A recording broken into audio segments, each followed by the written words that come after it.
Shalom Aleichem. Oui, je serai obligé de poursuivre. Je crois que la fois dernière, j'avais touché ces paramètres-là. Donc, vous avez voulu savoir, puisque je termine la phrase par le Shabbat est une ordonnance créationnelle et perpétuelle. Alors, j'avais déjà expliqué le mystère du Shabbat, puisque le Shabbat provient de l'entité invisible. Elohim se reposa le 7e jour. C'est-à-dire que l'homme n'était pas encore formé de manière physique.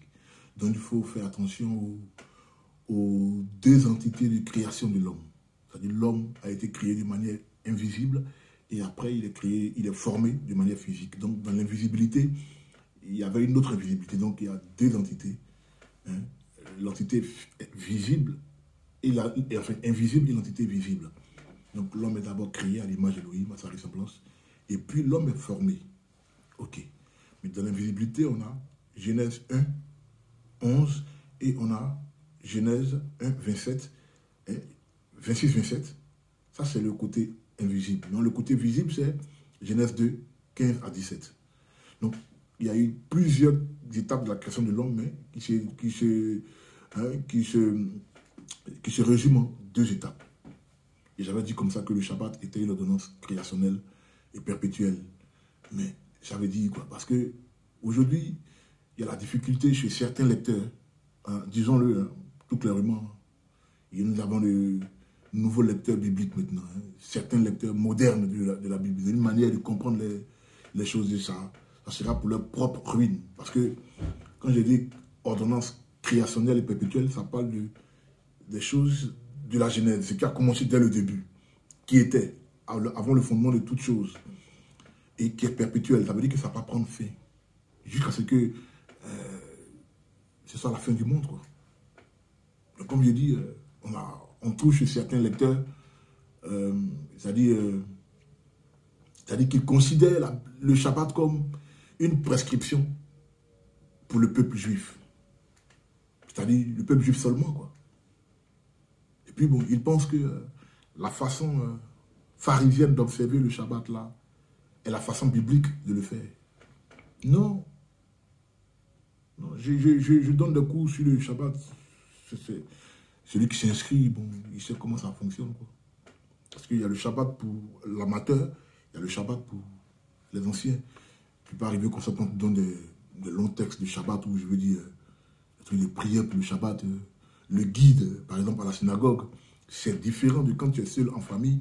Et puis, il y a la synagogue, hein, il y a le conducteur du Shabbat. Et c'est différent. Quand tu es tout seul avec monsieur, madame et les enfants, c'est différent. Quand tu as une communauté aussi, c'est différent. J'ai fait une précision parce que le Shabbat commence à Genèse et il prend fin à l'Apocalypse. Donc, il décolle, vous voyez, il décolle de Genèse, il traverse toutes les entités jusqu'en atterrissant aux 1000 ans de règne de Yeshua Mashiach sur terre. Apocalypse chapitre 20. Les 1000 ans de règne de Yeshua sur terre. Mais c'est le Shabbat des Shabbatot, c'est la grande finale. Tu crois en Yeshua et tu ignores cette entité-là.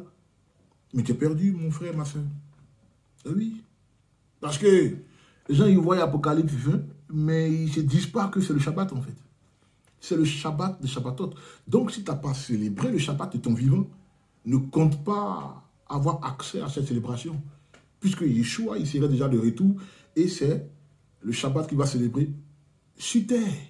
Pendant les 1000 ans de règne sur terre. Apocalypse, chapitre 20, rien n'est inventé, quoi. Les gens peuvent aller vérifier. Donc, rien n'est plus erroné que d'ignorer cette partie-là. Le Shabbat, ce n'était pas une ordonnance juive restreinte à la première alliance, comme certains le disent, Ancien Testament, non. Hein. Le Shabbat, il s'agit d'une ordonnance qui part. Donc elle est créationnelle, donc universelle et permanente pour tous les hommes. Le Shabbat a été intégré dans l'alliance du Sinaï, où, c'est-à-dire, dans Genèse, Elohim se repose le 7e jour.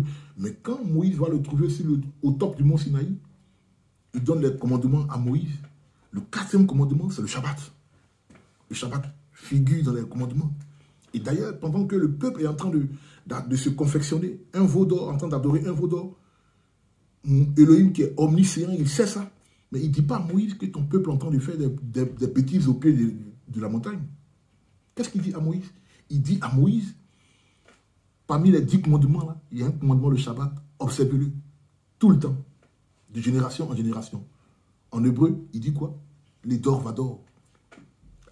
Votre génération, la génération d'après, et la descendance, de descendance en descendance. Vos enfants aussi. Les dor vador. Mais il ne s'occupe pas du veau d'or. Il s'occupe plutôt du Shabbat. Parmi 10 commandements, pourquoi il ne parle pas de ne pas commettre un meurtre ou de ne pas commettre l'adultère ou bien de ne pas voler? Mais il se focalise que sur le Shabbat. Vous voyez, c'est très intéressant ça. Donc, le Shabbat est intégré depuis l'alliance du Sinaï. D'autres disent l'alliance sinaïtique. Et le Shabbat a une application particulière pour le peuple israélite. Ça, c'est vrai. Mais il remonte à la création. Et il concerne tous les peuples. C'est pourquoi j'ai parlé de Genèse chapitre 1, verset 11, dans ma première vidéo. Puisque là, tu vois tous les continents qui sont là. Hein, la semence qui tombe en terre, et puis chaque plante, chaque arbre, selon son espèce. C'est l'univers qui est là. Mais après, quand on parle de dynastie, hein, dynastie, on voit Adam, on voit David et on voit Yeshua. Tout ça, il faut comprendre ça. D'où le nom Adama. Adama, on a le Aleph, on a le Dalet et on a Yeshua. Ok? C'est-à-dire le même quoi.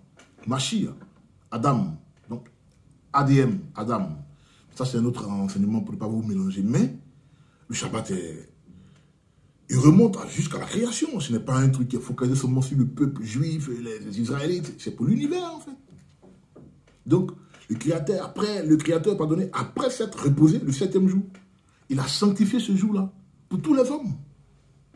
On le voit bien dans Genèse chapitre 3, verset... Oui, Genèse 2, non, Genèse 2, 3, oui. Elohim bénit le 7e jour.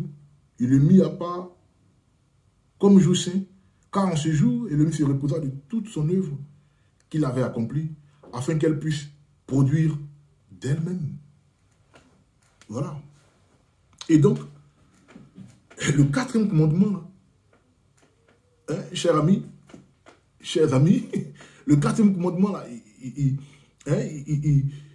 il fut donné à Israël, c'est clair, mais ce fut sur la base de cette ordonnance créationnelle-là, et universelle et permanente. Donc, comme je parle de dynastie, Elohim se choisit un peuple comme exemple, afin que tous les autres peuples puissent prendre exemple, puissent faire comme eux, c'est tout. Donc, le Shabbat n'est pas que pour Israël, pour moi, et pour ceux qui observent la Torah, mais pour ceux aussi qui ont le témoignage de Yeshua. Parce que je le dis parce qu'on a une tendance là qui est en train de voir le jour, bon, qui a vu le jour depuis, hein, avec la théologie du remplacement. Très grosse erreur. Parce que les gens se prénomment ou se donnent maintenant le titre de... Ils sont le nouveau Israël, donc Israël de la Bible est passé et tout. C'est eux qui sont Israël maintenant, mais ils ne font pas le Shabbat. Ah, c'est dangereux ça. C'est dangereux.